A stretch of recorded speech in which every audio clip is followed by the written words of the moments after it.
Saludos, estimados amigos del ajedrez en Universidad para Todos.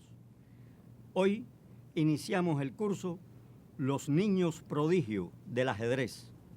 Este curso es, en el orden cronológico, el número 18 que se imparte en esta modalidad de estudio. Y su importancia estriba en que en el transcurrir de sus clases, pues se arribará al 15º aniversario del ajedrez en la televisión cubana.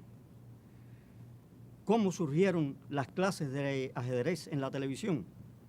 Bueno, pues surgió de la conversación sostenida entre el comandante en jefe y el gran maestro Silvino García, primero de la Revolución, en el marco de la primera Olimpiada del Deporte Cubano, cuando la Plaza de la Revolución José Martí fue colmada por todo un pueblo de ajedrecistas. Ese escenario, pues, admiró enormemente a todos los que en él tuvimos ocasión de participar. Y en la conversación a la cual me refería, pues el comandante brindó toda una serie de ideas que conformaron, de hecho, todo el aspecto programático del desarrollo del ajedrez a nivel masivo en nuestro país. Él se refería a dos aspectos importantes. Uno de estos aspectos era que esa masividad en la práctica ajedrecística podía perfectamente ganar en calidad. Y estos cursos, ya sostenidos durante 15 años de manera ininterrumpida, pues contribuyen y han contribuido a ese objetivo. El otro, al cual él dedicó mucho esfuerzo e importancia, es cuando hizo la indicación del desarrollo del ajedrez en las escuelas. Claro que esta tarea es un tanto más complicada y por supuesto que los organismos que en el cumplimiento de la misma se involucran, pues también harán sus esfuerzos en interés de ponerle a la altura de las indicaciones del comandante en jefe. Esta clase, la número 1 de los niños prodigio del ajedrez, pues obligatoriamente plantea algunas definiciones. Y es que cuando nosotros vemos a los muchachos rápidamente despiertos, que hacen cosas que son realmente comparables solo con la maravilla, óigame, se escucha decir, es un superdotado. Otros dicen, es precoz, el de más allá, es un talento, el otro, un genio, y también, ¿por qué no?, un prodigio. De alguna manera, y para brindar destellos de una definición un tanto más en el orden científico elaborada, pues obviamente ya podemos identificar que un genio es reconocido precisamente por los resultados de la obra de su trabajo. Y también que un superdotado pues está referido a esferas más amplias, a áreas más amplias del saber. Un talento destaca en un campo más definido. El precoz es aquel que está asociado a una capacidad externa. El prodigio está enmarcado a una esfera realmente impresionante. Y es el hecho de que, siendo muy niños, pues hacen cosas comparables solamente con los mayores, con los adultos. Y no solamente eso, sino la hacen con un alto grado de perfección, mejor que los grandes y mejor incluso que los adultos a los cuales superan. El ajedrez, indudablemente, es una de las esferas en las que esto se confirma. Y el curso de los niños prodigios de ajedrez no solamente abarca a los niños reconocidos históricamente, sino en la investigación realizada por el colectivo del Instituto Superior Latinoamericano de Ajedrez y también por ese nivel magistral cubano que tanto ha contribuido al éxito de nuestros cursos, pues apreciamos que los niños prodigios, cuando este curso concluya y en el mismo daremos aspectos de la personalidad y del desarrollo de muchos de los niños prodigios que han sido considerados en esta selección. Bueno, pues cuando el curso concluya, ya el curso seguramente, y para satisfacción de todos, estará viejo, porque nuevos niños prodigios surgirán.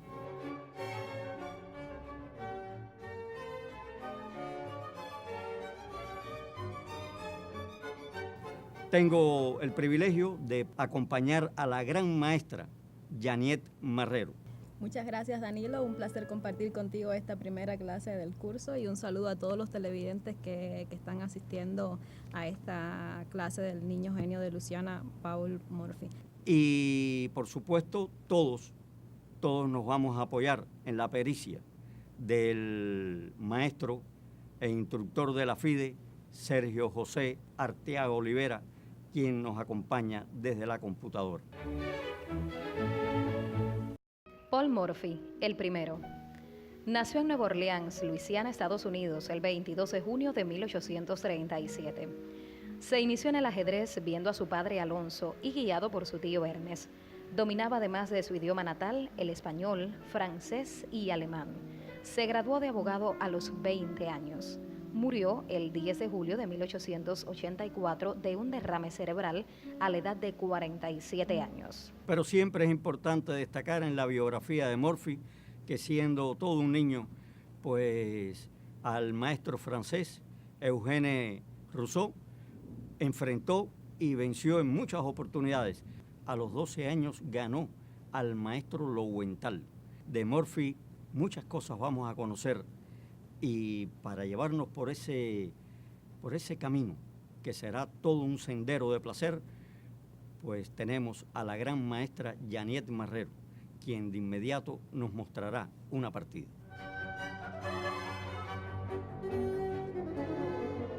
Les traigo una primera partida que disputó contra un aficionado en el año 1849 y dio inicio de la siguiente forma: E4, E5, F4, E por F, caballo F3, G5, H4. Un esquema típico del periodo romántico donde lo principal era la ejecución del rey enemigo. Sin embargo, desde las primeras partidas se observa la precisión de Murphy en su plan de desarrollo armonioso de las piezas. G4, caballo E5. Aquí también se podía haber jugado caballo G5, a lo cual el negro podía responder con H6, caballo por F7, rey por F7, D4, que también se jugó en múltiples ocasiones.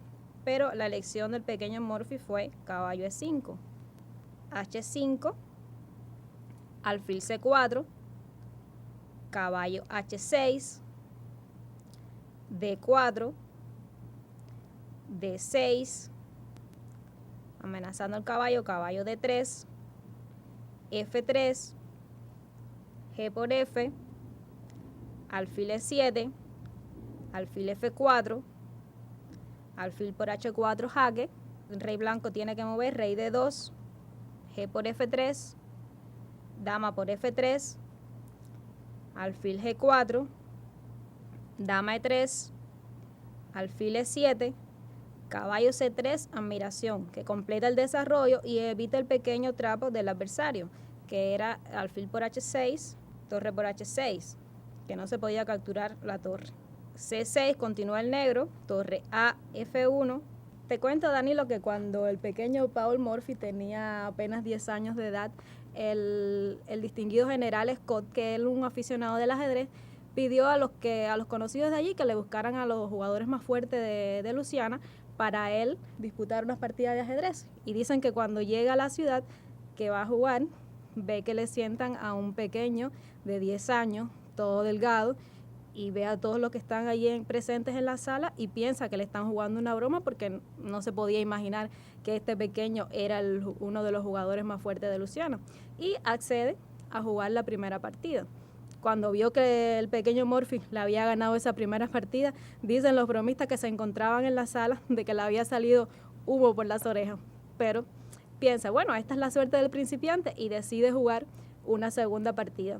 Pero en esa segunda partida, a la sexta jugada, se dio cuenta que en pocos movimientos iba a estar totalmente perdido. Y salió todo molesto de la sala, no se despidió de ninguno de los presentes, se sintió un portazo cuando salió y así fue como quedó esta curiosa anécdota de una de las victorias contra un distinguido general del pequeño Paul Morphy. Bueno, pero es que Morphy realmente asombraba desde pequeño y hay que estar claro de que estamos hablando de una época, bueno, Morphy nace en 1837 y estamos hablando, según la partida, de 10 años, 11 años después. Y cómo es que Morphy se plantea el desarrollo de las piezas, de qué manera él logra tener al rey en el centro perfectamente seguro, cuando sus piezas todas las moviliza en contra del rey adversario, al que con un detalle táctico también pues logra sentenciar. Y hay dos aspectos esenciales que ya logra uno advertir: el cálculo concreto, además de la valoración de posiciones, de los elementos conceptuales de los cuales Morphy se había apropiado. Y es el hecho, primero, de que él no cae en el trap de capturar el caballo en H6, donde hubiera perdido la dama. Pero después él sacrifica su dama para dar paso a las torres, lo que expresa el criterio de poseer ese contenido del valor relativo de las piezas en ajedrez. Indudablemente que Morphy iba sorprendiendo en su época. Incluso cuando se gradúa de abogado, como ya habíamos planteado, tenía 20 años. Y la ley en los Estados Unidos establecía en aquella época que para ejercer debía tenerse 21. Entonces Morphy se vio en esa oportunidad concedida por la vida de que no podía trabajar, a pesar de que tenía todas las aptitudes para hacerlo y los títulos correspondientes, pero entonces dijo: voy al ajedrez. Y efectivamente, en ese ir al ajedrez, pues nosotros vamos a Yaniet, que nos brinda un nuevo ejemplo de su obra.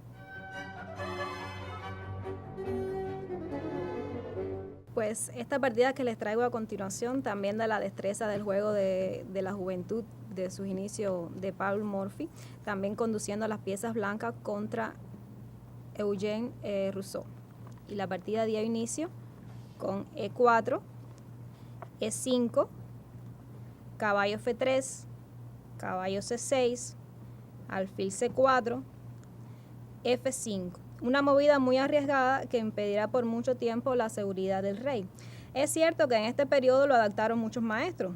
Morphy fue un profesor al mostrar cómo se castigan estas excéntricas movidas.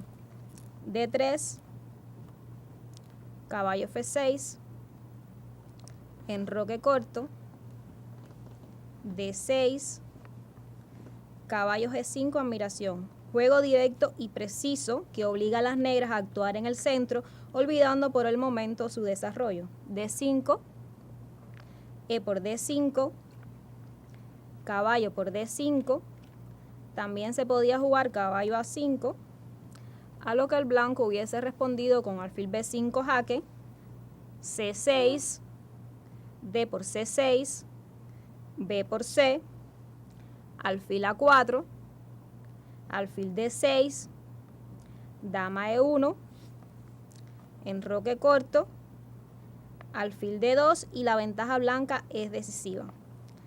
Pero contra la jugada del texto, el blanco respondió con caballo C3, caballo C E7, dama F3.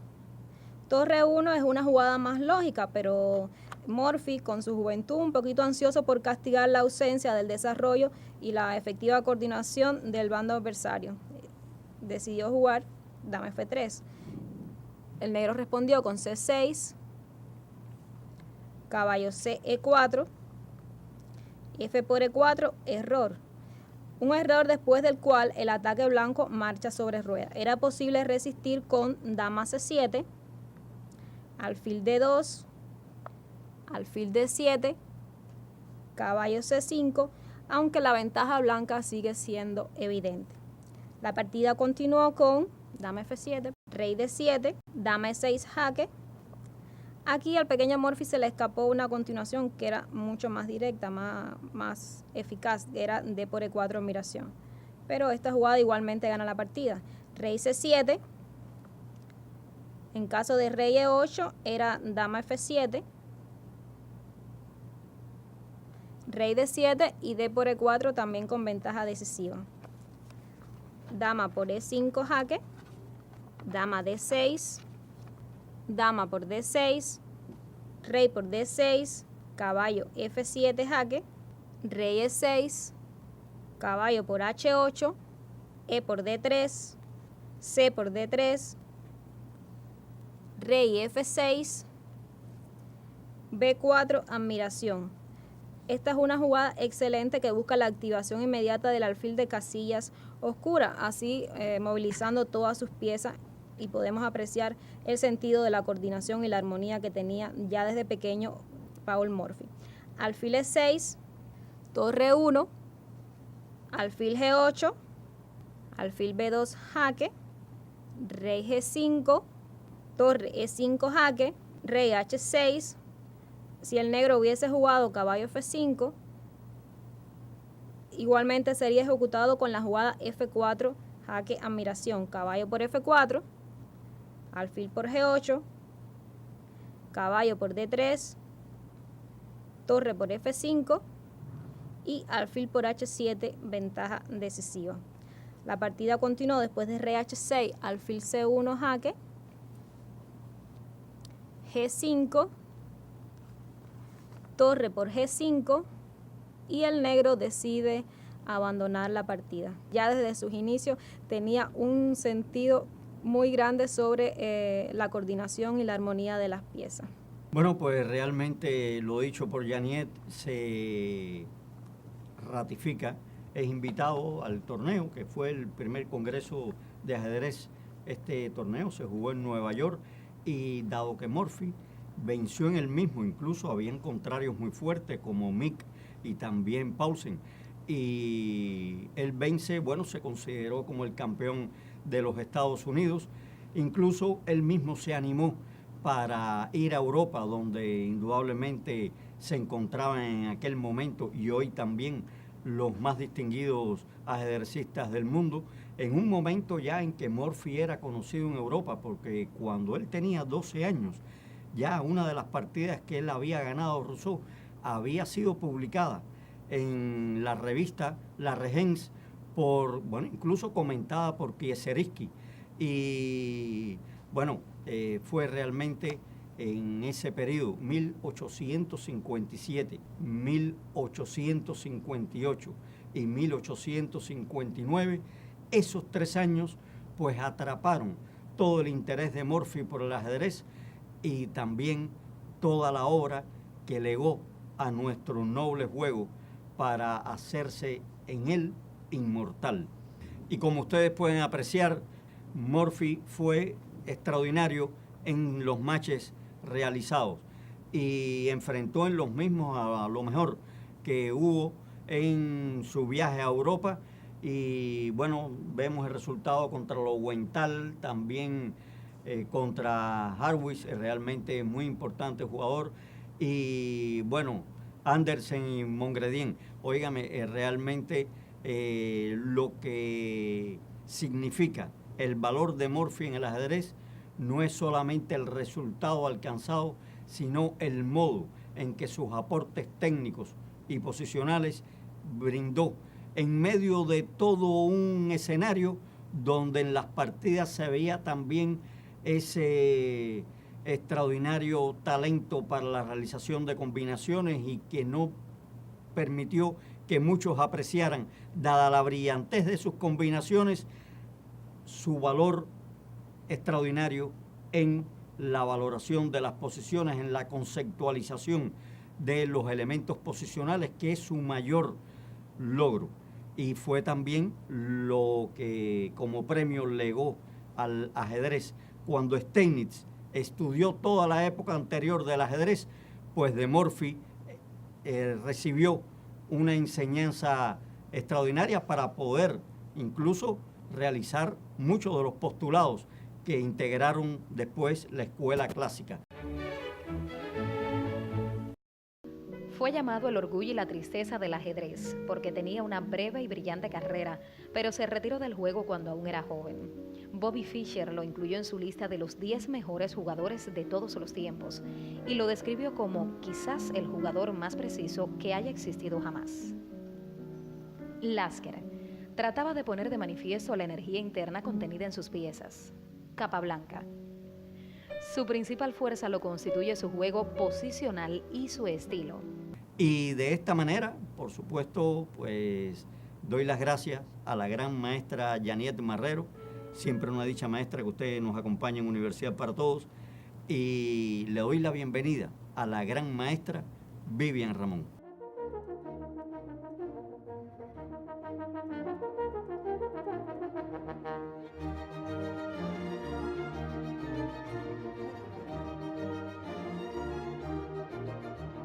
Por supuesto que siempre es un placer pues estar en una clase acompañando a la gran maestra Vivian Ramón.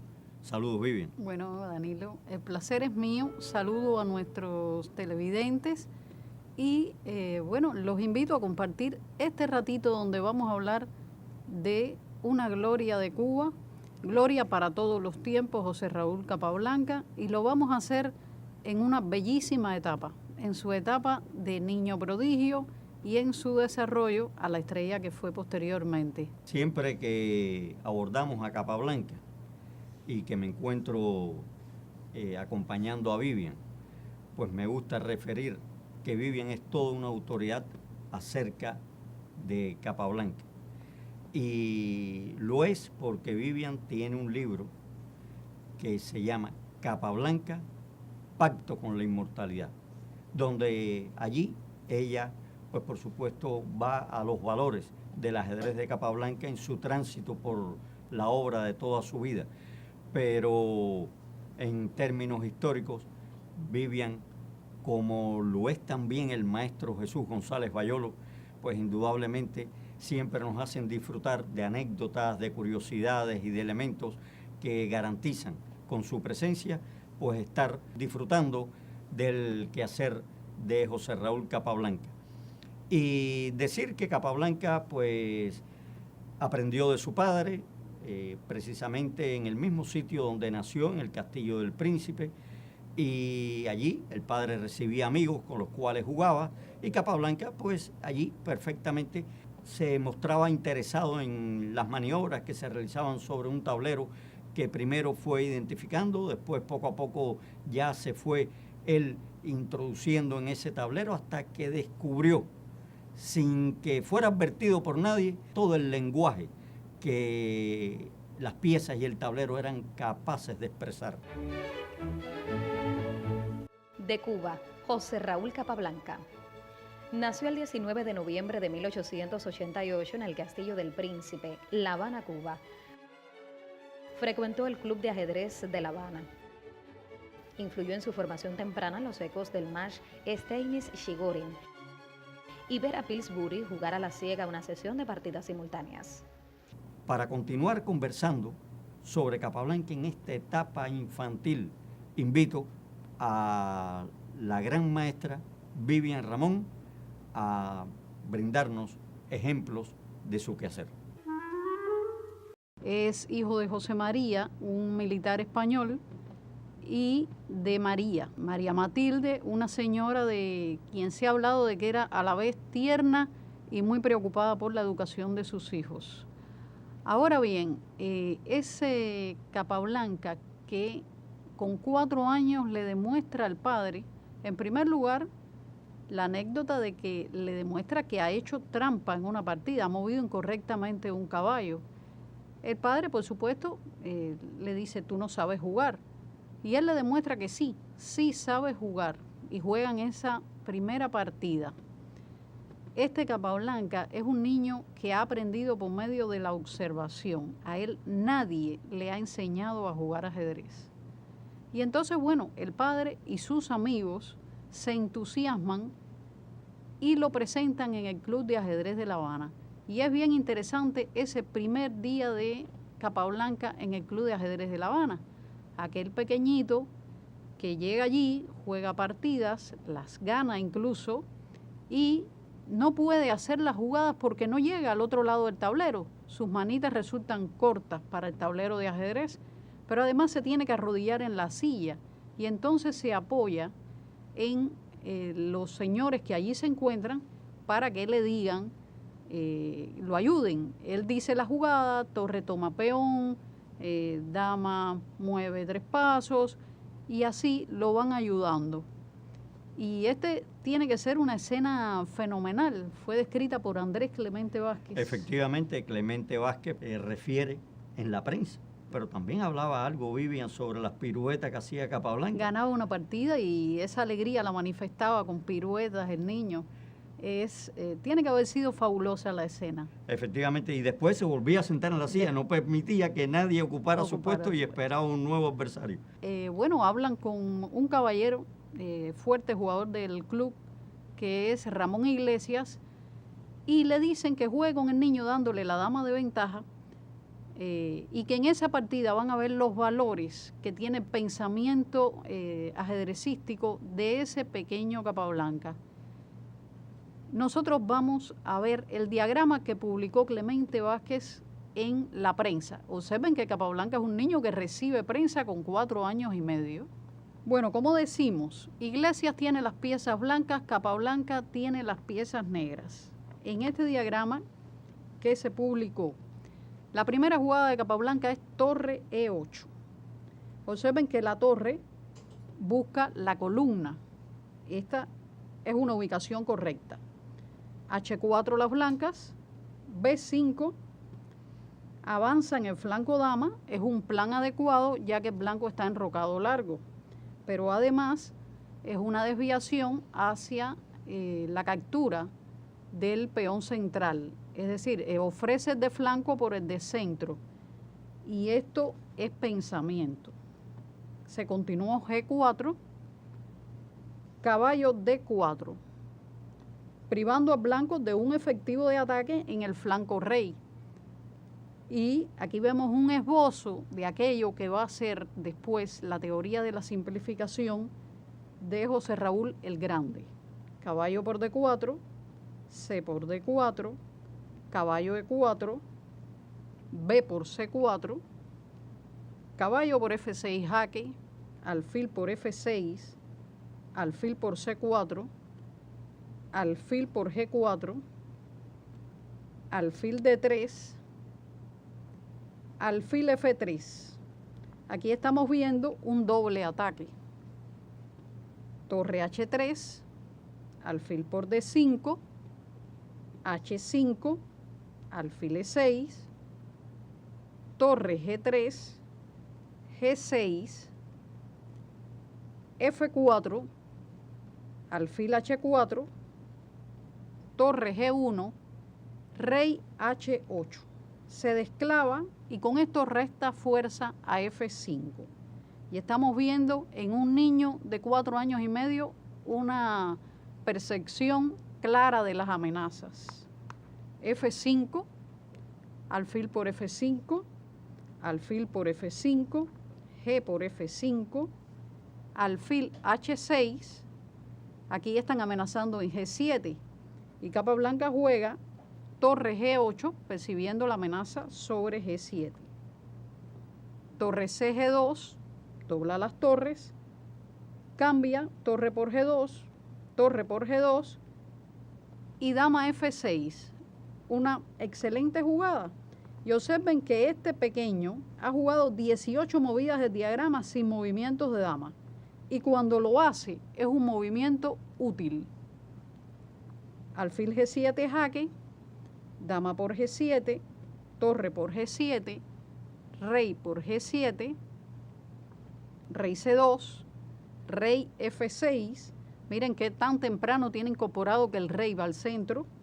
Rey D3, rey E5, H6, F4, rey E2 y rey E4, demostrando que le sobra todo ese material. El niño era capaz de ganarle el final de reyes y peones simplemente. Y esta fue una fantástica victoria que lleva a Capablanca precisamente a la prensa. Realmente mucho me gustó que dijera, es una fantástica victoria.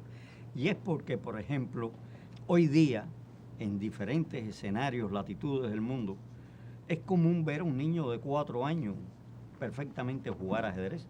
En el Isla los hemos recibido con menos edad y no se dice que esos niños sean niños prodigios, porque la sociedad y la obra posterior realizada por Capablanca y el mismo desarrollo social, pues va haciendo que lo que antes para saberse requería de más tiempo, hoy pues se conoce en menos tiempo. Y claro que mucho talento de ajedrez anda por el mundo y a temprana edad pues tienen resultados. Pero en aquella época, en 1892, óigame, jugar tal cual lo hizo Capablanca en su partida, mire conceptos como los de la profilaxis, cuando se hace RH8, elementos de simplificación que lo señalaba la maestra. Bueno, pues indudablemente, ahí hay aspectos conceptuales fuertes como la movilización misma del rey, y eso va a acompañar a Capablanca, bueno, durante todo ese desarrollo ajedrecístico. Hay que decir que Capablanca, por ejemplo, el siglo XX se inicia con una competición que fue extraordinariamente divulgada en La Habana y que fue precisamente de ajedrez, y es el resultado del match de Capablanca con Corso. Y Juan Corso era un jugador importante y un conocedor del ajedrez, y para nosotros conocer acerca de este match y de la calidad de las partidas del match, pues doy la palabra nuevamente a la gran maestra Vivian Ramón. Bueno, Danilo, este pequeño Capablanca se aleja del ajedrez. Es decir, él se incorpora al club, empieza a recibir una atención mediática que quizás provoca un poquito de tensión, y hay varios factores en ese alejamiento que se produce de esa temprana edad a los 11 años que él regresa al club.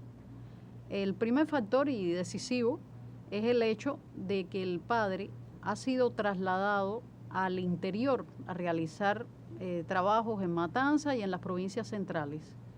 Y entonces la familia se traslada al interior. Vivian, también supe que Capablanca pues se sintió realmente muy motivado con lo que fue leyendo acerca de los resultados del match que por el Campeonato Mundial se efectuó aquí en La Habana entre Steinitz y Chigorin, y también en un momento él apreció una exhibición de partidas simultáneas del maestro Pillsbury. Y bueno, ya quisiera que sobre todo esto pues nos conversara. Bueno, precisamente a eso vamos a llegar. Capablanca se aleja, está el factor del traslado del padre, está también el factor de que este niño que ha recibido una tremenda presión mediática, y lo vamos a ver en las imágenes con todo ese público viendo una exhibición de simultáneas de él, pues deciden que regrese al ajedrez cuando él realmente lo sienta, lo necesite. Y eso ocurre cuando ya tiene 11 años. Pero hay que decir, Danilo, que el Club de Ajedrez de La Habana, llamado El Dorado del Ajedrez, sin tener esa gran figura para campeonato del mundo, celebraba aquí los campeonatos del mundo. Pero nos visitaban grandes figuras como los campeones americanos, Paul Morphy y Harry Nelson Pillsbury. Y cuando Capablanca tiene 11 años, él visita el club y ve una exhibición de Pillsbury. Pillsbury, Harry Nelson Pillsbury, campeón americano, era un joven capaz de dar una simultánea de 10-12 tableros, de dar además una exhibición de simultánea a la ciega con 6 tableros y jugar una partida de witch doble, un juego de cartas, todo eso simultáneamente. Y eso impresionó tremendamente a Capablanca. Ahí pidió permiso a sus padres para regresar al club y se incorpora. El Club de Ajedrez de La Habana, como ha dicho Casparo, era un lugar que reunía, había una fiebre del ajedrez, y reunía jugadores de los que se podía aprender. Sin duda se podía aprender allí, había muy buenos jugadores y uno de ellos es Juan Corzo. Tiene una importantísima victoria contra Marshall en La Habana 1913. Juan Corzo no era cualquier jugador. Y a Juan Corzo la historia del ajedrez tiene que agradecerle no haber protegido a Capablanca. Y eso fue una disputa entre hermanos, porque Enrique Corzo quería que lo protegiera. Quería que lo protegiera, que lo enseñara, que no lo apretara. Y Juan decía que no, que el mejor modo de enseñar al niño era precisamente poniéndolo ante problemas. Incluso le ganó en el match el día de su cumpleaños. Le ganó en el match el día de su cumpleaños, no lo aflojaba nada. Entonces, bueno, primero les quiero mostrar, porque cuando se habla de estos prodigios, hay una etapa de aprendizaje. El propio Capablanca en esa primera etapa, antes del match, se considera un jugador mediocre. Y al lado del rival que iba a enfrentar, en ese momento, antes de iniciar el match, lo era. Pero vamos a empezar con una partida de Capablanca contra Manuel Márquez Sterling. Vamos al tablero y vamos a ver cómo se produce este proceso de aprendizaje. Capablanca tiene las blancas y Márquez Sterling, que bueno, también era un personaje de la vida social de La Habana, tiene las negras. E4, E6, D4, D5, E por D, E por D. Contra la defensa francesa, opone una variante de cambio buscando un rápido desarrollo de piezas. Caballo F3, caballo F6, alfil D3, alfil D6, ambos bandos enrocaron corto, caballo C3, caballo C6, alfil G5 y alfil G4. Y observen que la posición que se está produciendo en el tablero es simétrica. Ahora es Capablanca el primero en romper la simetría y lo hace con la jugada alfil por F6, aunque se plantea que mejores movimientos eran alfil E2 o torre E1. Cualquiera de estas dos jugadas es mejor que la ganancia momentánea de peón que se va a dar después de alfil por F6. Dama por F6, caballo por D5 y dama H6. Y aquí Márquez Sterling está planteándole problemas al punto H2 porque F3 está bajo fuego. Capablanca ganó el peón, pero se dio la iniciativa. Como decimos, está en un proceso de aprendizaje. Capablanca juega H3 y las negras juegan alfil por F3 y pasan por alto la continuación caballo por D4, que era bien fuerte. Caballo por D4, alfil E4 y F5. Igualmente, caballo por D4, alfil E2, seguiría caballo por D4, alfil E2, seguiría caballo por F3, alfil por F3 y alfil por H3. Entonces, bien, realmente Márquez Sterling juega mecánicamente alfil por F3 en ese movimiento 11. Pasó por alto caballo por D4.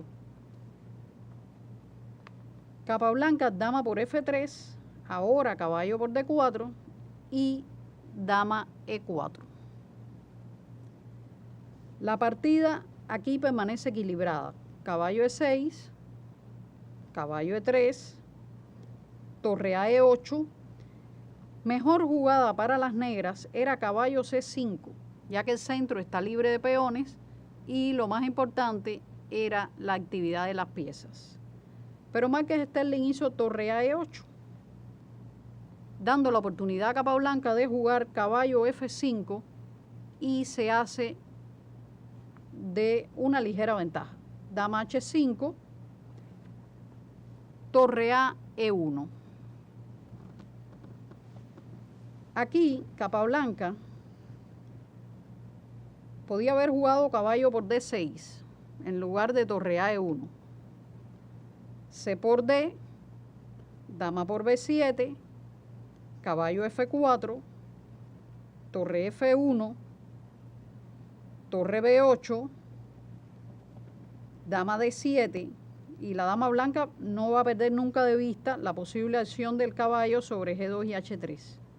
Dama G5, G3, caballo por D3, C por D3, torre por B2 y dama por A7, que también era ventaja blanca. En la partida escogió torre A, E1, dama G6 y dama H4. También tenía la continuación caballo por D6 en lugar de dama H4.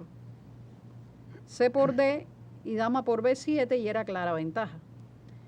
Pero, como vamos a ver a lo largo de la carrera de Capablanca, a él no le gustaban las incursiones de la dama suelta, ¿no? Entonces H6, mala jugada por parte de Márquez Sterling, mantenía viva la partida caballo F4. Pero eligió H6 y esta no fue una buena jugada y fue contestada con caballo por D6. Y el negro va a sufrir cuantiosas pérdidas materiales. C por D, alfil por G6, F por G6, dama C4, ahora explota la clavada, torre F6, torre por E6, torre F por E6, torre E1, rey F7, F4, rey F6, una maniobra bien interesante de triangulación, dama de 4 jaque, rey F7, dama de 5, rey F6, torre por E6, torre por E6, dama por B7, torre E7, dama D5, G5, dama por D6 jaque, torre E6, dama F8 jaque, y esto fuerza a la rendición. Así pues, tenemos a un niño Capablanca que ha estado creciendo día a día en el club y llegamos al match con Juan Corzo. José Raúl Capablanca Graupera gana el match a Juan Corzo en 1901. Estudia y realiza exhibiciones en los Estados Unidos. Gana el match a Marshall 1909 y el torneo de San Sebastián de 1911. Conquista el campeonato mundial en 1921 al vencer a Emmanuel Lasker. Capablanca falleció el 8 de marzo de 1942 en los Estados Unidos a la edad de 53 años de una hemorragia cerebral. Juan Corzo era el campeón de Cuba, sin discusión ninguna. Era un gran jugador y era el campeón de Cuba. El match con Capablanca es un match amistoso. Realmente no era un campeonato de Cuba. Era un match para que el niño creciera, para que mostrara toda su potencialidad. Y eso fue lo que ocurrió. El match con Corzo, Capablanca comienza aprendiendo. Como bien ha dicho el gran maestro Silvino García, el Capablanca que comienza el match no es el que termina el match. El Capablanca que comienza el match es un jugador inferior a Juan Corzo. El Capablanca que termina el match está o en su nivel o por encima de él, quizás un poquito. Y por eso vamos a ver una partida de ese momento que es brillantísima. Tenemos que decir que lo gana Capablanca con 4 victorias, 3 derrotas y 6 tablas. Y como decía Danilo, señalar que perdió el día de su cumpleaños la partida. Pero en la octava, se gradúa José Raúl Capablanca. E4, E5, caballo C3, caballo C6, F4, E por F. Esto es una vienesa jugando en estilo Gambito del Rey que estaba muy de moda en la época. Caballo F3, G5, H4, G4. Estas posiciones eran bastante conocidas. Incluso, bueno, vimos en la partida anterior una partida de Morphy en el mismo espíritu. Caballo G5, H6, caballo por F7, rey por F7, D4, también existe la opción alfil C4 jaque en lugar de D4. D5, que siempre la reacción en el centro se considera la mejor opción para las negras. En los doble peón rey, cuando se producen los ataques sobre F7, hay que considerar siempre este tipo de movimiento. E por D5, dama E7 jaque, y aquí nos vamos a detener. Aquí Corso jugó rey F2, pero en la sexta partida había ensayado el movimiento alfil E2. Y como estamos planteando la tesis del rápido aprendizaje cognitivo de Capablanca, de su tremenda capacidad para aprender, pues vamos a mostrar esa sexta partida muy rapidito. Alfil E2, F3, G por F3, G por F3, enroque corto, dama por H4, alfil por F3, caballo F6, alfil H5 jaque, rey E7, mejor era rey G7. Rey E7, dama E2 jaque, rey D8, torre por F6, torre G8 jaque, y aquí Capablanca dejó escapar la oportunidad en lugar de torre G8 jaque de alfil G7, que le habría dado opciones para ganar la partida. Entonces, en movimiento 16, torre G8 jaque, torre G6, torre por G6 jaque, alfil por G6, dama G3 jaque, dama G2, dama E1 jaque, dama F1, dama por F1, y aquí acordaron las tablas. Bien, esta fue la sexta partida. En la octava, Corso juega rey F2 y Capablanca G3 jaque, rey G1, y percibe que la diagonal G1 a 7 se va a mostrar muy sensible, y por eso viene el movimiento caballo por D4,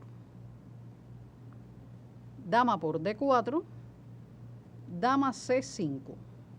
Aquí sin duda estamos apreciando una agudeza táctica, ¿no?, que es la debilidad de la diagonal G1 a 7 y el encierro del rey blanco por sus propias piezas. Caballo E2, aquí tenemos que ver que si caballo B5, por ejemplo, en lugar de caballo E2, seguía A6, D6, dama por D4 jaque, caballo por D4 y alfil D6 con ventaja negra. Y por supuesto, para los menos avesados que nos acompañan, indicarle que no podía capturarse dama por C5 por alfil por C5, jaque, alfil E3 y alfil por E3 mate. A la única jugada, 13, caballo E2, Capablanca contesta con dama B6, que amenaza alfil C5, forzado dama por B6 y A por B. Luego de este cambio, caballo D4, alfil C5, C3, torre A4. Esto está amenazando torre por D4, alfil E2, alfil por D4 jaque, C por D y torre por D4 con clara ventaja negra. A partir de este momento, el niño Capablanca impone su ventaja con la precisión de cualquiera de los más aventajados módulos de análisis actuales. La partida siguió B3, caballo F6, alfil B2, torre D2, alfil H5 jaque, caballo por H5, alfil por H8, F3, admiración, G por F3, caballo F4, alfil E5, torre G2 jaque, rey F1, torre F2 jaque, rey E1, caballo D3 jaque, y Corso reconoce su derrota.